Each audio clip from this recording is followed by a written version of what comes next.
Hi, homies. Today, we get to chat about a topic which many of you may have heard about, but possibly don't quite know the history behind it or exactly how you would use these little precious remedies that we have in our toolkit. They are called the homeopathic tissue salts or cell salts.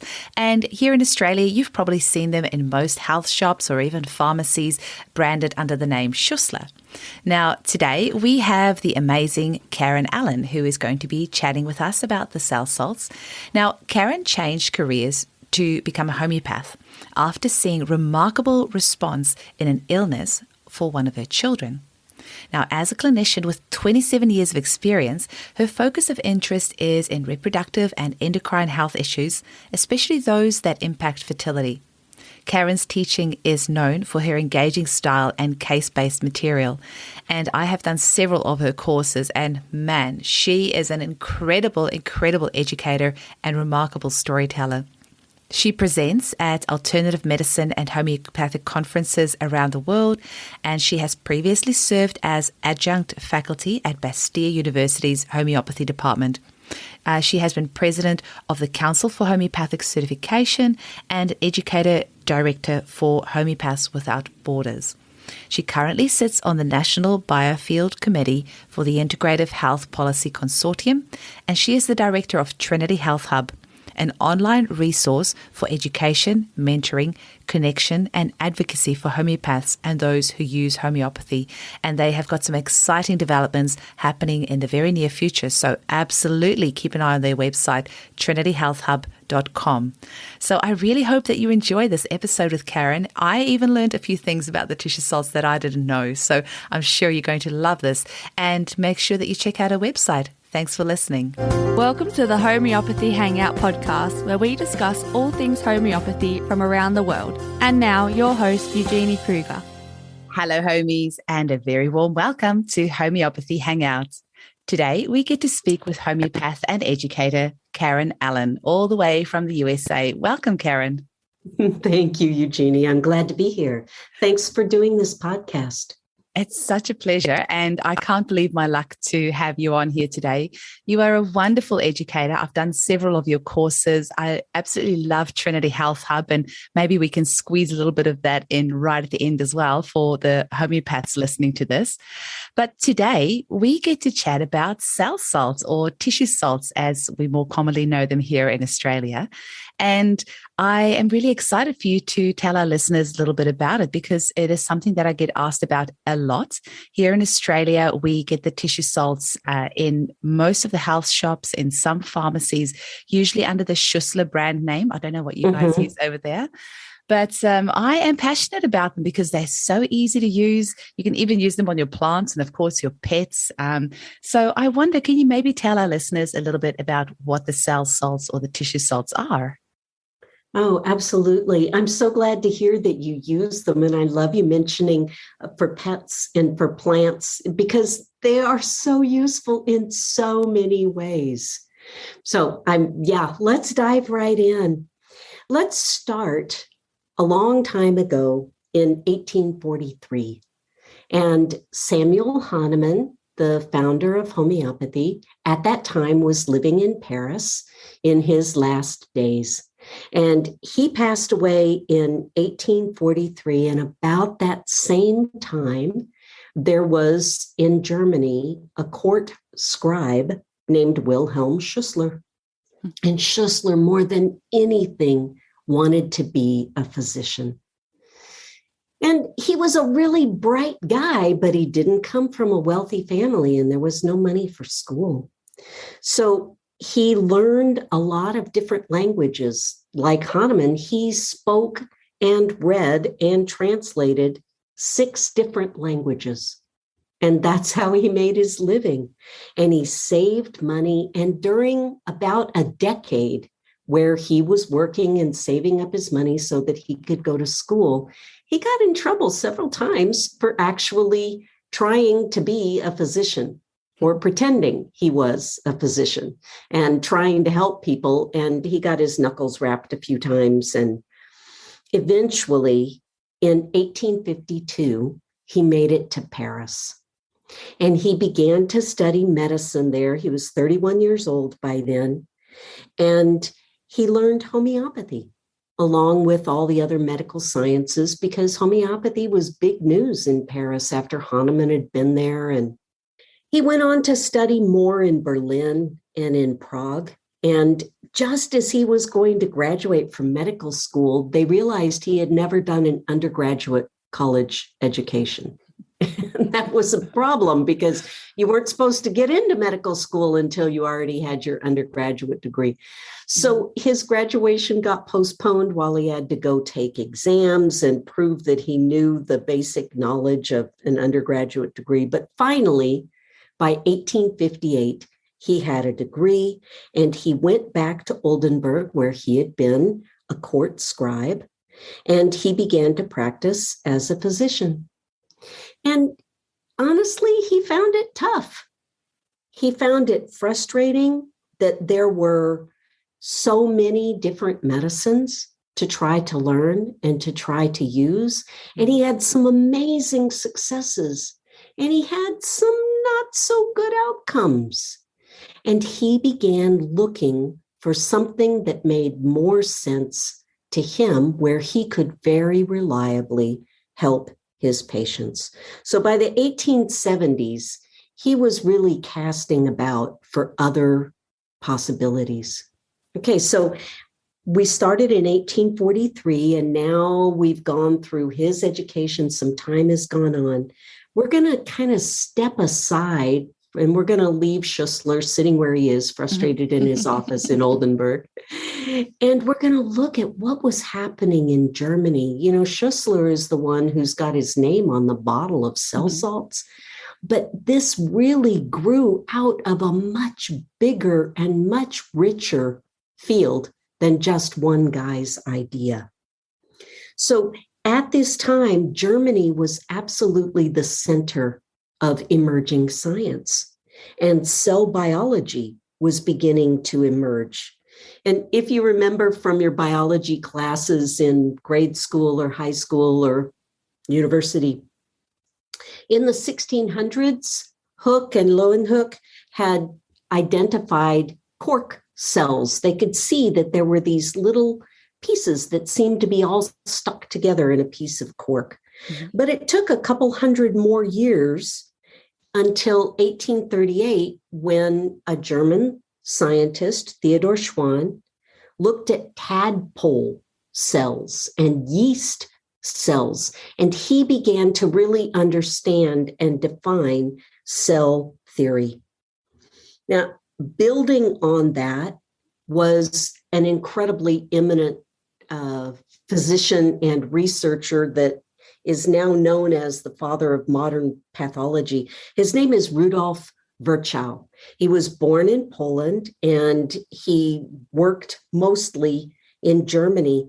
And in 1858, he published a paper that was mind-bogglingly life-changing for every physician, for everyone who ever studied disease.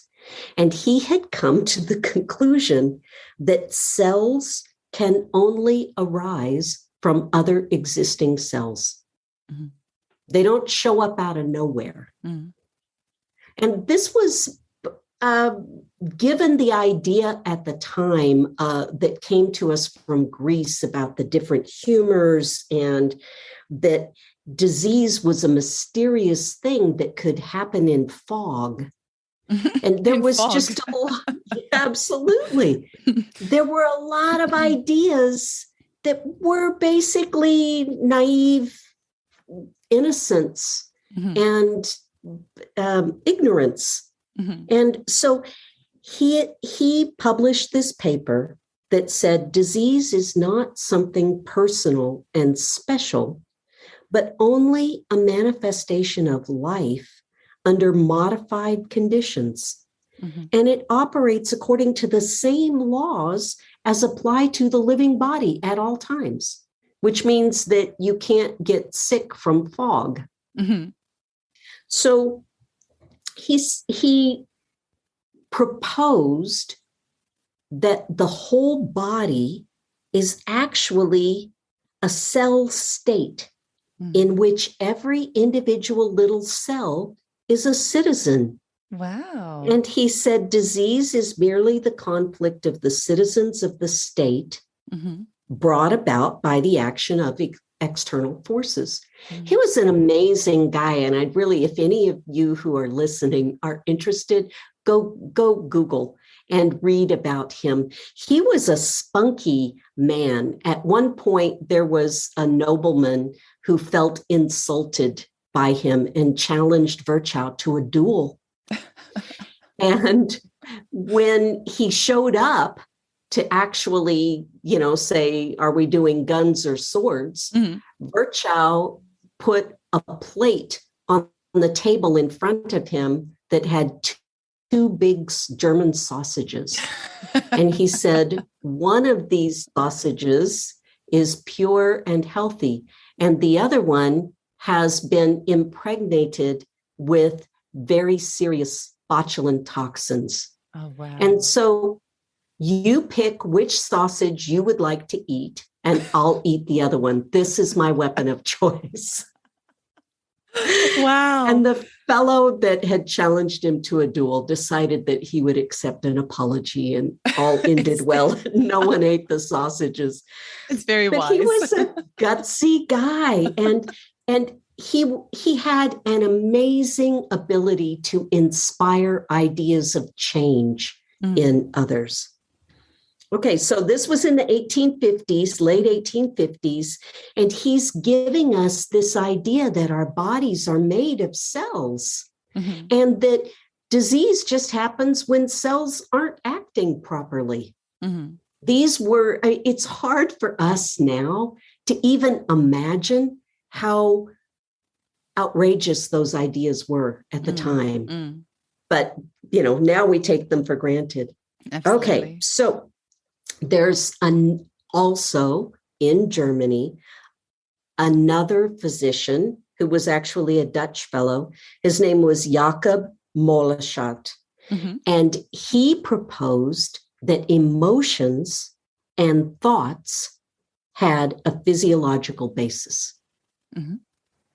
And of course, at the time, that was not a very popular idea. And so he was forced to resign from the University of Heidelberg. And they took great exception to his ideas that someone's mental emotional experience actually could impact their physiology, something that now we know to be true. But at the time, we didn't know that. And he further scandalized everybody by saying that he believed that at the end of life, bodies should be cremated. Wow. And he was a huge advocate for cremation. Now, you got to keep in mind that back in the Greek and Roman times, it was a standard thing. Everybody was cremated. But then there was the evolution of a Christian influence and a church influence in Europe, where they really thought, no, we should bury people, we should not cremate them. And in really densely populated areas, cremation is a problem. You can't put funeral pyres up everywhere. Okay, so cremation became very rare unless there was a war or a plague. And Moleschott was trying to get everybody to adopt this again. He felt that it was, as a public health measure, much better than burying people's bodies in the ground, especially if they had been sick or toxic or whatever. All right, so now we move forward to 1870, and in the World Exposition in Vienna, there was an Italian professor who brought a model of a closed cremation chamber. And after that, there was a safe way to cremate people. And these cremation societies popped up all over the place in England and in Germany. Right. So we've got this, we still have Schussler sitting in his office unhappy. And we've talked about what happened with Schwann and his understanding of cells and how Virchow built on that. And now we've brought in this other stream of also what was happening in Germany with moving from burial to creation. And Schussler didn't have anything to do with any of that, but he paid attention. So there's another thread, another piece of the puzzle from a nutritional physiologist named Gustav von Bonge. And von Bonge was one of the first people who said, hey, human metabolism requires certain ingredients. And he became interested in how sodium chloride, which in homeopathy we know as Natrium muriaticum, operates in the body and how it affects metabolism, how it's used in cells, how it's used in organs and tissues. And he also investigated iron and potassium chloride, which we would know as Kali muriaticum. And he looked at all the different ways in the body that potassium and sodium and chlorides and phosphorus were used. And he started publishing papers about it. Okay, now Schussler, sitting unhappily in his office by the 1870s, has been following this. He read and wrote 6 languages. And so he's been reading this stuff in Italian and English and German and French, all these different things that have been happening. And he becomes fascinated with this emerging science of cellular biology. And he reads what Virchow and Moleschott and Gustav von Bonge have been doing. And he gets the idea that there are mineral components that could be major factors in someone's health. Now, he was trying to figure out, how do I research that? And he happened to have a conversation with someone in Oldenburg in Germany who was part of a cremation society. And he gets the idea to take the ashes of some of the people who have been cremated and to look through them to see what's there. And he found the same minerals in every collection of ash. The same, no matter who you were to start, by the time that the cremation got done, you were sodium and sulfur and calcium and phosphorus and chloride. Wow. And so he concluded that these were the eternal elements of life. This was what is not extinguished when the person dies. And so he decided that these things must be important. And then after looking at von Bunge's work, he thought, oh, maybe disease arises when a cell doesn't have access to the minerals that it needs. And this became the basis of his entire work, which he called the biochemical principle. And he proposed that if we gave people these substances in a dilute form, which he had learned in homeopathy, that it would be able to heal every single sickness. Now, I don't know if it's true for you there in Australia, but here in the US, and I know also in India and in some of the countries in South America, there are practitioners who are, all they do is use cell salts. They don't do the rest of the whole homeopathy thing. They just use these cell salts. Is that true in Australia? I don't know of anybody, but I do know of practitioners worldwide that operate that way. And I can totally see why. It's personally, I just love all the different toys we have to play. So 12 toys is not enough for me. I like the hundreds of others. I have 1,300 remedies in my clinic. So I am somebody that likes to play with all the toys, but I can see why people would only want to play with those 12 because they are amazing. Yes. And that was Schussler's idea. Remember, he was frustrated in trying to simplify. So he came up with these 12: calc fluor, calcarea phos, ferrum phos, Kali muriaticum, which is a chloride, Kali phos, Kali sulfuricum, magnesium phos, natrum muriaticum, natrum phos, natrum sulf, and silica. And then he decided, oh, what about calcareous sulf? And so for a couple of years, that was one of his preparations that he used. And then he said, no, it's not one of the eternal elements. And he nixed it. Oh, I so didn't know we that have the idea of 12 cell salts. They make a nice even dozen. But as far as he was concerned, he was kind of working with 11. So his knowledge of homeopathy helped him because he was already familiar with the ideas of how do you dilute and potentize. He did that with these elements. And a lot of these, they were not part of our homeopathic world until after he started using them. Wow. So he was a bridge to bring a lot of these in. And he began to make these preparations and give them to his patients and observe the response. And he was adamant that this was not homeopathy, that this was biochemics, because he didn't, he kind of was pretty sure that this would not have been an approach that Hahnemann would have taken or approved of. And so he didn't, because he didn't do provings. He basically was looking at this as what he called a saturation therapy, a saturation healing method, where he would help the cell get as much of whatever chemical as it needed. And over time, he began to observe features in somebody's facial appearance or their skin or coloration or what was happening with them, where he could very clearly say, this cell salt, this tissue salt is going to be useful in that circumstance. So he became very well known for this, and people would send all their tough cases to him, and he was very successful with many of them.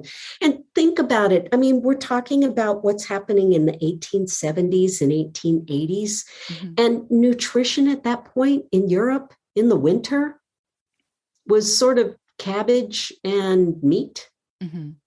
There wasn't a lot of balanced nutrition. There wasn't a lot of public health strength. And so you can just imagine what a miracle these would have been for people who were malnourished in some way.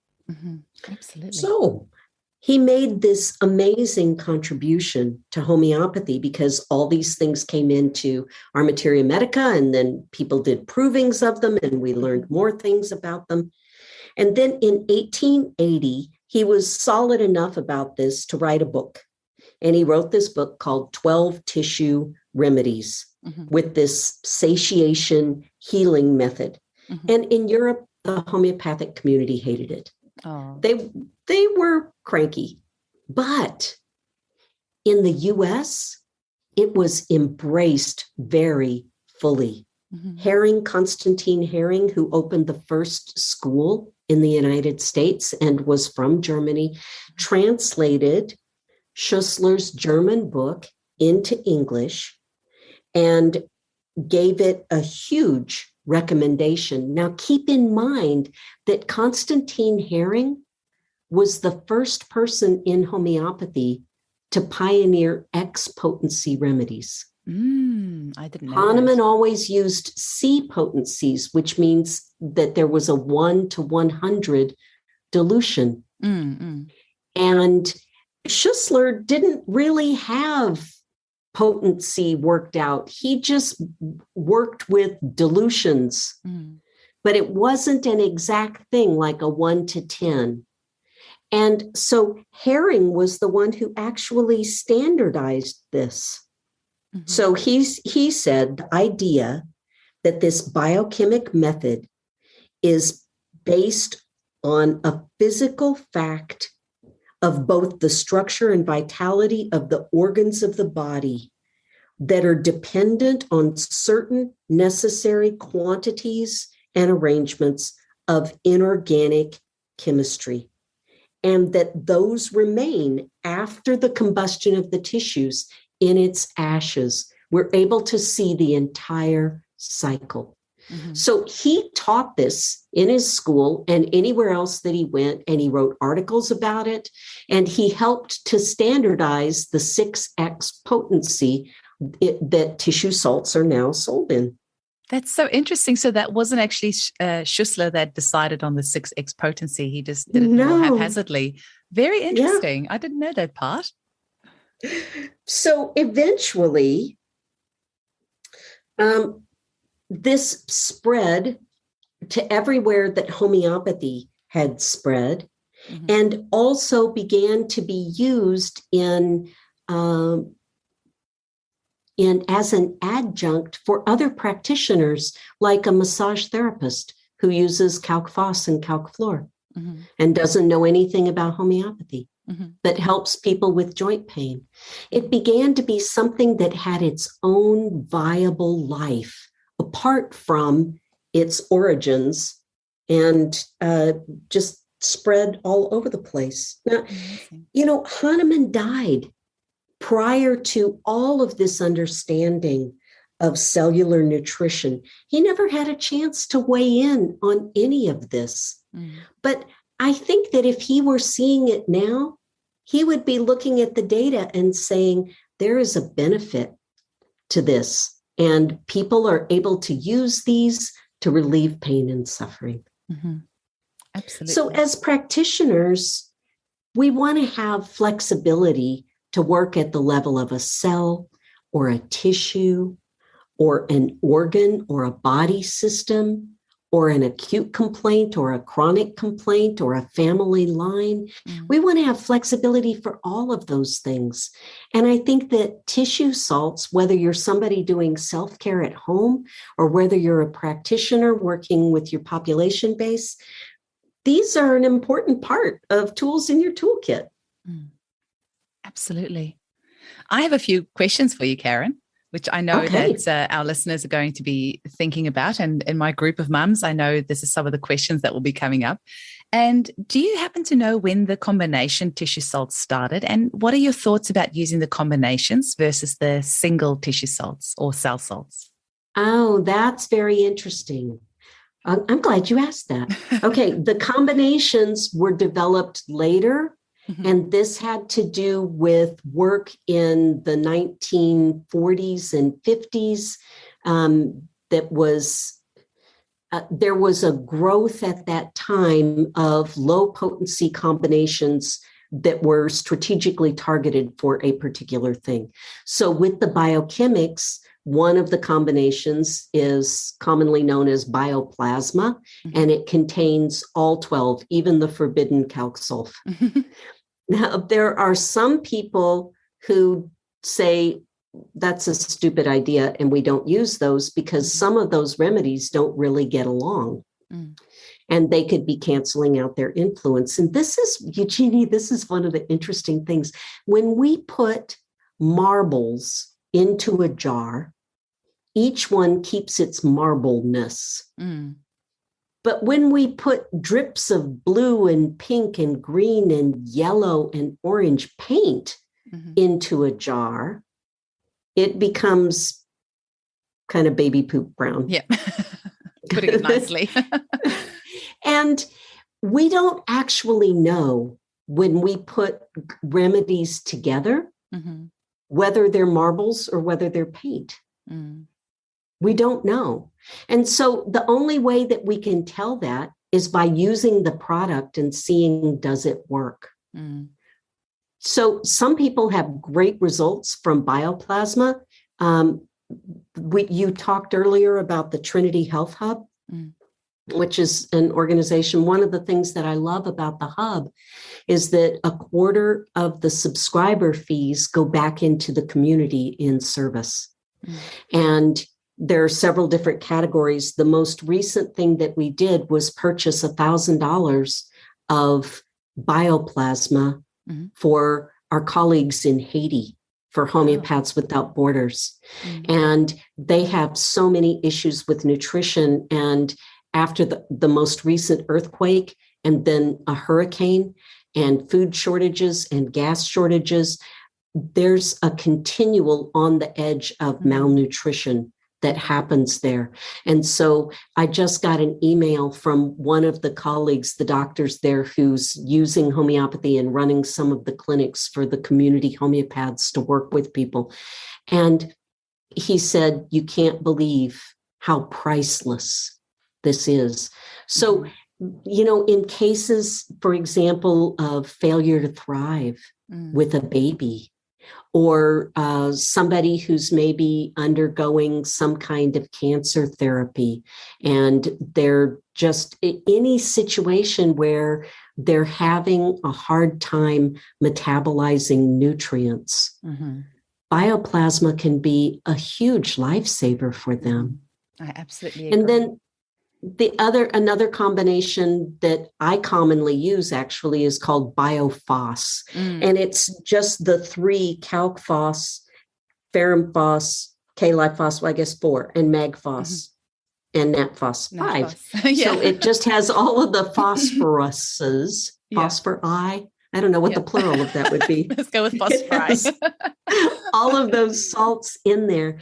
And I use this very often with anybody who's recently undergone some kind of dehydration.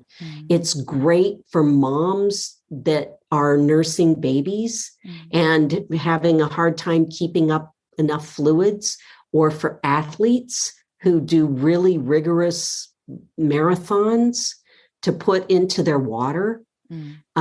Or for anybody who's had diarrhea and vomiting with the flu, anybody who needs electrolytes, this is just fantastic. And you can put it in the dog bowl, water bowl, for your pet that's got vomiting or diarrhea to help them. And you can put it in your watering can for your plants when they seem to need a little pick-me-up. And I actually, at home, I have chickens. I love my chickens. Me too. I love them too. And so I will put some of these, usually one day a week, I will put either calc phos or BioPhos into their little house, and they run around and they peck up the pellets, and they think that they're the little tablets. They think they're very fun. And because they have to metabolize so much calcium for eggs, and because there are other minerals involved in that, it really helps keep them healthy. And it helps to keep their bones healthy, to keep their bones from losing calcium in order to maintain the egg structure. I'm so glad you said that. I've got a chicken who's laying some eggs at the moment where the shell's just really weak, and it's more like I don't know, it's not even a shell, it's just a soft little jelly-like thing on the outside. And I've got some tissue salts in their water at the moment. Just all the chickens are getting it because they're losing some feathers at the moment as well. So I figured they need some extra support. But you've just given me such a great idea, because in Perth, we often have 40-degree days. It gets really hot here over summer. So that's a really good one to put in the garden as well when our plants are just looking a little bit sad, and our chickens are looking a little bit sad. They'll be lying there with their wings up and their tongues out, just like you can see that poor chicken is really not happy with this weather right now. So that's a great one to add to the watering can. Good. You can also put them, we had some outrageously hot days. It was like 112 in Seattle. And that's Fahrenheit, right? Yeah, we've got Celsius over here. I don't know what that would be in Celsius, but it's outrageously hot. Yeah. It's like the kind of weather that you'd see in Las Vegas in the summer, not in Seattle. Okay. And so I got a water bin, and I put the bioplasma or BioPhos in it, and had like 2 inches of water in the bottom of it so that the chickens could go sit in it. Good idea. Good idea. So the 12 tissue salts, I love recommending that to pregnant women, because I always feel like their bodies are going through so much, and sometimes a lot of homeopaths will say, it's better if you give a specific dish of salt, not all 12. But I always feel like the baby knows what it needs from the mother's body. And if you're giving her all 12 tissue salts, the baby's going to draw what it needs. I often recommend putting it in a water bottle, shaking the water bottle, and just drinking it throughout the day, which made me think of asking the question about aggravations, because I don't think I have ever in my decade of experience seen an aggravation on a tissue salt. Have you ever? I have had a couple of clients who do not deal well with bioplasma, that bioplasma causes all kinds of digestive upset. And I've had that problem with it once as well. I don't know why, but I just felt terrible. Oh, but for most people, that's not been an issue. What I can say, and I've had this experience too, maybe you've had this experience, I don't think that they aggravate, but I do think that there are times when your body has had enough of it and it gives you a very interesting signal. What will happen is that you put the tablet in your mouth and it tastes awful. Cell salts just taste minerally in their little tablet of squishy lactose, and it sort of melts in your mouth and it tastes a little sweet and a little minerally and nothing else. But if you put it in your mouth and it tastes sour or rotten, it's not because there's something wrong with the cell salt. It's because your body is telling you that you've had enough. The saliva in your mouth is reacting to it in a way that says, you don't need this right now. That's so interesting. The other thing is, I don't know if you've ever seen that some people, I don't know who did this, but they've linked the 12 tissue salts to the 12 star signs. Have you seen that? I have seen that. Actually, there was a physician in Yakima, which is, I don't know if you've ever heard of Yakima. I have not, no. Little bitty town in Washington State, and he was the first homeopath to bring homeopathy to Washington State. And he also was very fascinated with astrology. And so he associated the tissue salts with, lucky there were 12, with the various signs. And he wrote out, that if somebody was this sign, then you should give them this cell salt, and this is why. And he wrote this book about it. Now, that book, I have to say, I have not found to be the least bit clinically accurate or helpful. But yes, but there has been a brilliant republication of that book by a colleague named David Card, C-A-R-D. And the book is called Facial Diagnosis of Cell Salt Deficiencies. And what he did was take the text by George Carey, the original writer who was the first homeopath in Washington State, and he includes that. But he also adds to it. You've got this book, right, Eugenie? Yeah, it's in my clinic. I haven't used it that much, but I recently bought it because it sounded so interesting. When you look at the pictures, this is all the stuff that Schussler began to discover. When someone has deep cracked lines around their lip, and it's maybe a younger woman that you wouldn't expect to have cracking at that age. I shouldn't say cracking, like wrinkles. You know how older gals tend to have wrinkles around their lip, and sometimes lipstick will leach into it, so they look kind of funny. And when you see that in someone who's younger, it shows you that there's a collagen deficiency. And so there are specific cell salts that are appropriate for that person. And what David Card has done is go through and show you pictures of what each of the cell salts look like in the face, in the teeth, in the appearance, in the way they stand, in a way that allows you to visually see. Now, the first time I looked at that book, I was super overwhelmed because there was so much information. And so what I did was pick one thing each week and start looking for it as I looked at clients in my clinic. And you start noticing, oh my goodness, the thing about earlobes. It's really true. And so I began to use it in that way. And when you can do that, where you can narrow to just one thing to watch for, pick a thing each week. After a while, you've got all of it under your belt. Hugely useful, really, really useful book. I'm so glad you've said that because it's been sitting on my shelf. We've got there's the Aurum Project here in Australia, and they often have secondhand books for sale. And I went a little bit nuts a while ago and bought, I think, about 20 or 30 books. And that's one of them sitting there. And I'm looking forward to having a little bit of a break over Christmas and New Year and just digging into all of those books. And you've encouraged me now to go through that one first for sure. It's excellent. Yeah. So I have one last idea to share with, as we're wrapping up here, one last idea to share with the listeners. And this is actually from William Boricke. So Boricke was of the family of Boricke and Taffel, which was a great big homeopathic manufacturer. They made medicines, and all of the Boricke brothers were doctors and homeopaths. And they ran a homeopathic school in San Francisco. And a lot of people will be familiar with William Boricke because they've seen his Materia Medica. It's probably on your shelf with all the rest of those books. So valuable. So Boricke wrote about ferrum phos he wrote this in an article in an old journal that was talking about how the average practitioner can survive being on call.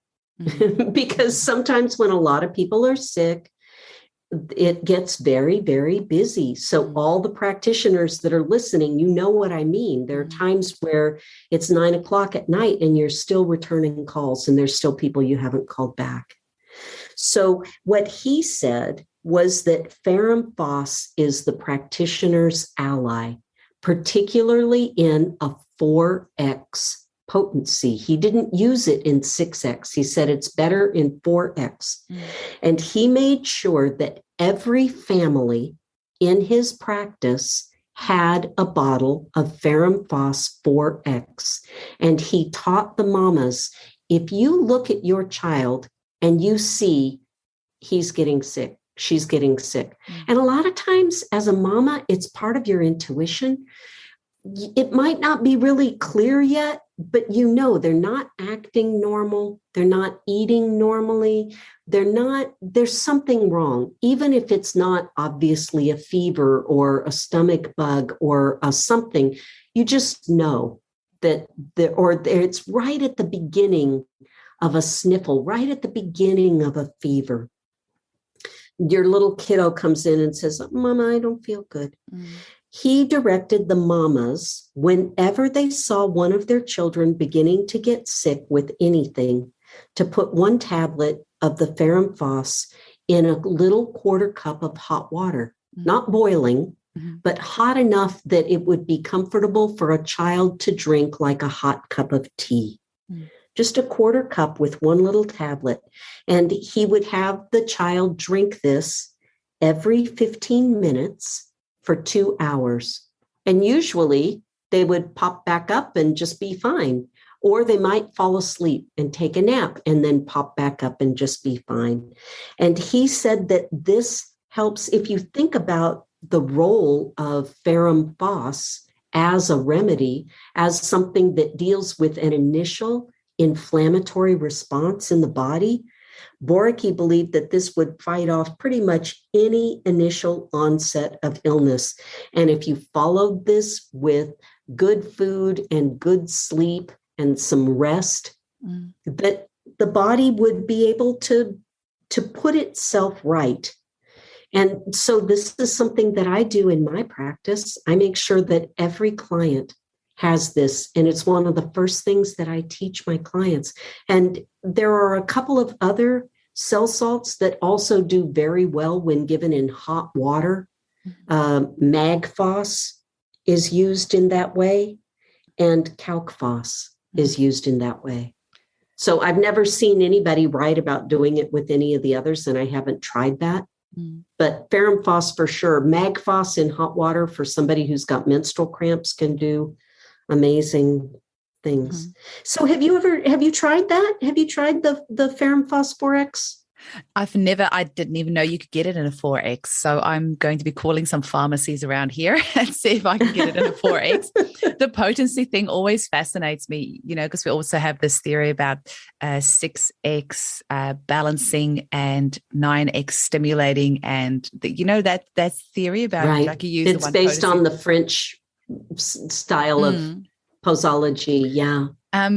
But this is what I love about chatting with homeopaths, because we all have such different ideas on things. I personally think that our bodies are so smart, and it will use whatever potency you give it and know what it needs to do with it. So I wouldn't get too hung up on that. But, if Burika says 4X, who am I to argue? I will definitely see if I can get hold of it, and then I'll test it out and get my clients to test it out and see if they notice a difference. But that's such valuable advice, because especially when you're a new mother, you're a first-time mum, it can get so overwhelming to know where to start. So knowing that you've got these just 12 remedies to choose from as opposed to 8,000 is already very comforting. And then knowing that there's one remedy that you can go to first off is unbelievably empowering. So I'm so grateful to you for sharing that information with our listeners. I think a lot of mums are going to be going out today and getting themselves a bottle of ferrum phos for sure. Oh, good. Yeah. And start with the 6X if you can't find the 4X, and then see what else is possible. Yeah. I'd like to just share one last story. As a new mom, I have 4 children, and I grew up in a medical household. I'm actually the daughter of 5 generations of physicians. Oh, wow.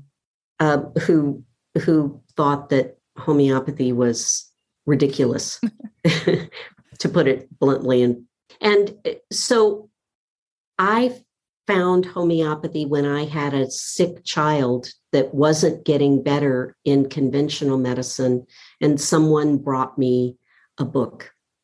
And my child got better, and then I was hooked. I was reading and studying and getting remedies, and I got a cell salt kit.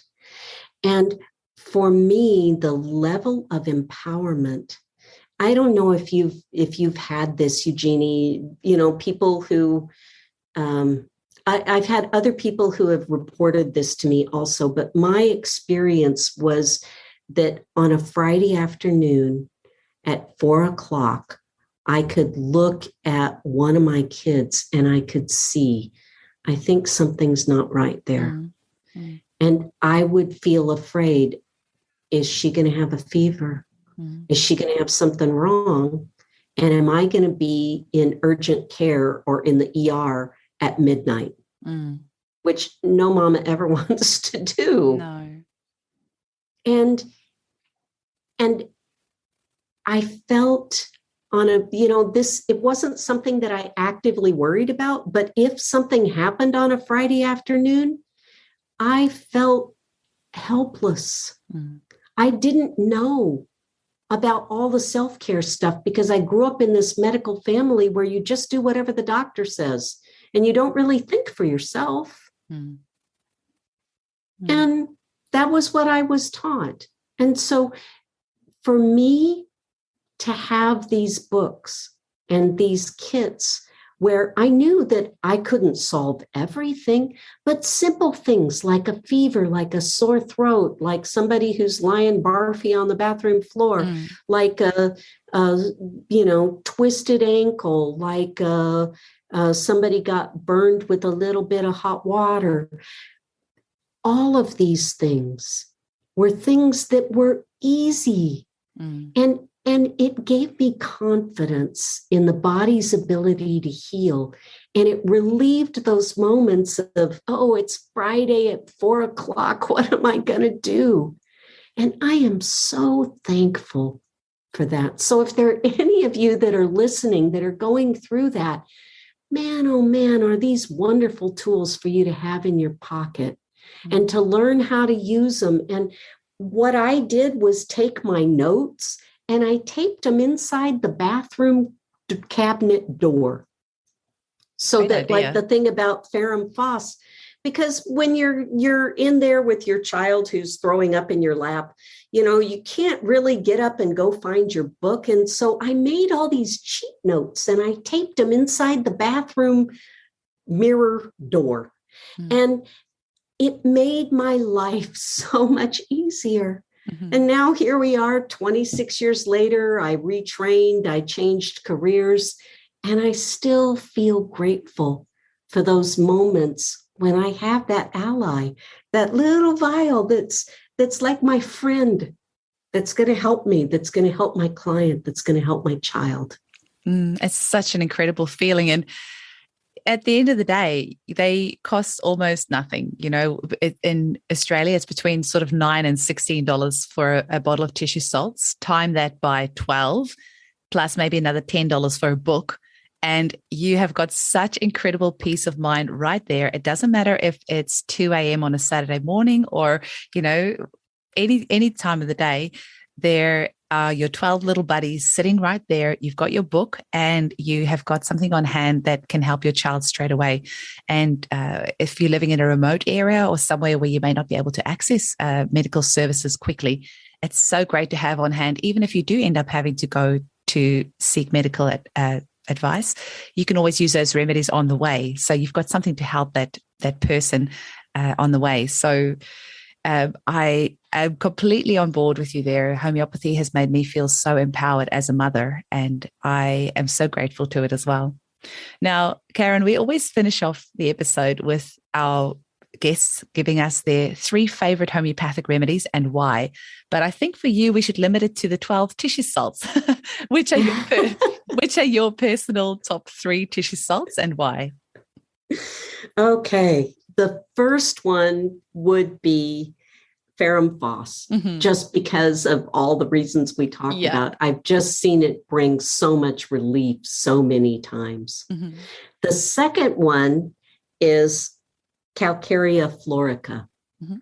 And it's a remedy that helps with everything that has to do with ligaments and tendons.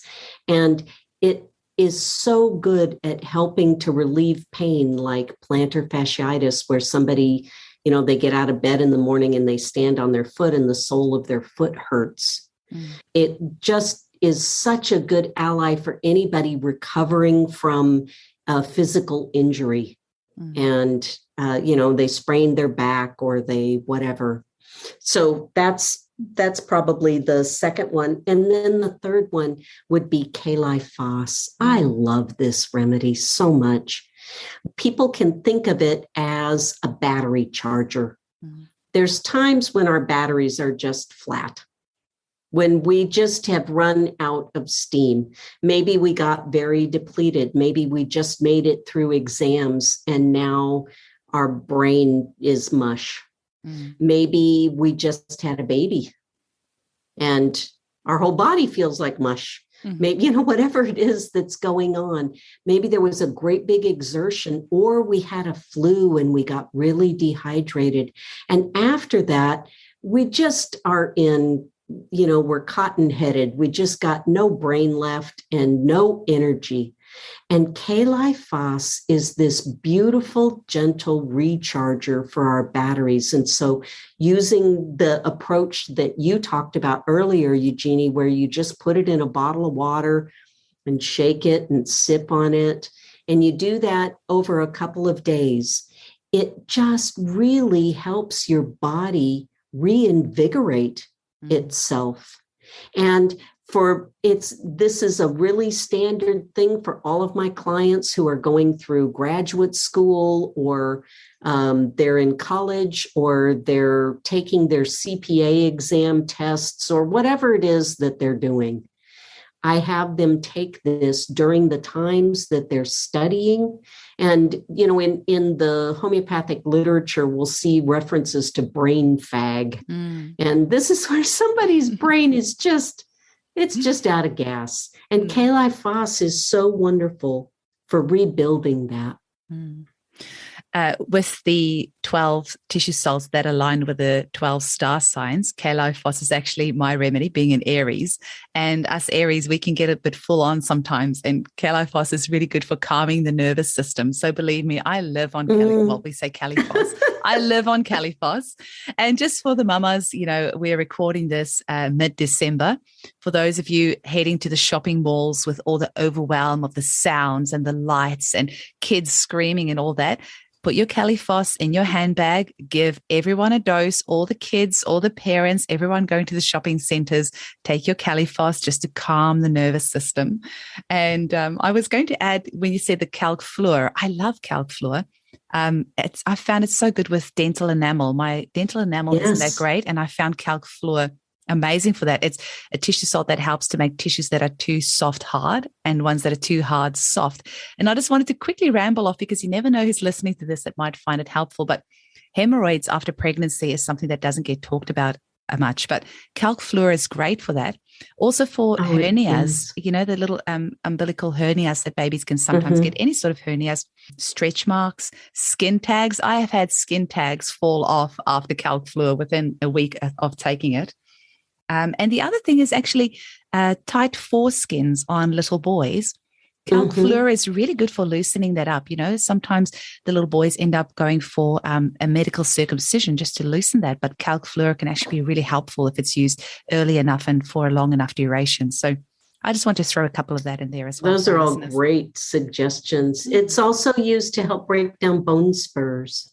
Ah, right. So, you were talking about making soft things hard and making hard things repairing. Yeah. Oh, interesting. Yeah, I did that. Yeah, that makes sense. Now, Karen, how can people get hold of you, and what are some places they can engage with you and what you do? Well, I would be glad to have people reach out to me, practitioners reach out to me for the Trinity Health Hub. We are an online virtual resource for practitioners who are all over the world. And you can reach me hello@trinityhealthhub.com. And we are working now on developing a part of the hub for the public, so that they will all have resources where they can go learn and talk to each other and help each other and have study groups for people all over who are just learning homeopathy for good self-care. And so we're expecting that to come online in late January. So maybe by the time that we get to that point, Eugenie, we can talk a little bit more. Oh, absolutely. I love that you're putting something forward for the public, because Trinity Health Hub, the professional development side of it, is absolutely incredible for homeopaths. I mean, do you even know how many courses are on there? Because I tried to count them, and there's actually there must be, I don't know, is there close to 100? It felt like that, because you can just scroll and scroll and scroll. There's just course after course, and any topic as a homeopath you could possibly want to further develop your education on, you can find there. I don't think there's a topic that you haven't covered. And it's so well done with so many incredible lecturers there, including yourself. Yeah, we have over 500 hours of training that people can stream and download the documents. And some of it is therapeutics, and some of it is materia medica, and some of it is anatomy and physiology and health sciences. And we actually are starting another series. We're teaching a 3-month series on polarity analysis, Heiner Fry's work. And so I co-teach that class with Tim Shannon, who is our subject matter expert and clinician. He's brilliant. And it's a 3-month class that's part theory and mostly clinic. People just sit in with our HIPAA compliant Zoom consult room, and everybody gets to see the cases being taken and discuss the materia medica options. So if anybody's interested, we will be starting our next 3-month series the end of January. Oh my gosh. And we're just teaching Heiner Fry's stuff. Heiner worked with us on the curriculum. Heiner's brilliant, but he can only do so much, and he's done so much. We use his polarity analysis textbook. So if anybody's interested in learning more about that, the website is polarityanalysis.com. You know how the universe works sometimes. Like this is the third time in the space of about a week I've heard about polarity analysis. So obviously something is telling me I'm going to have to delve into this a little bit more. So I'm glad that you've mentioned that as well. Karen, it's just been absolutely amazing to have you on today. Thank you so much for doing the amazing work that you do. I really don't know how you achieve all of the things that you do. It's absolutely inspiring. Please keep it up. We love learning from you, and it's beautiful listening to you. You have such a gorgeous voice to listen to, and I love your storytelling. I love how you brought the parts together of, is it Mel Shot, and there was a Virchow, and I can't remember all the names. And I could just see Schussler there sitting in the corner. You just have a beautiful storytelling technique. So thank you so much, and I look forward to speaking with you soon. Thank you.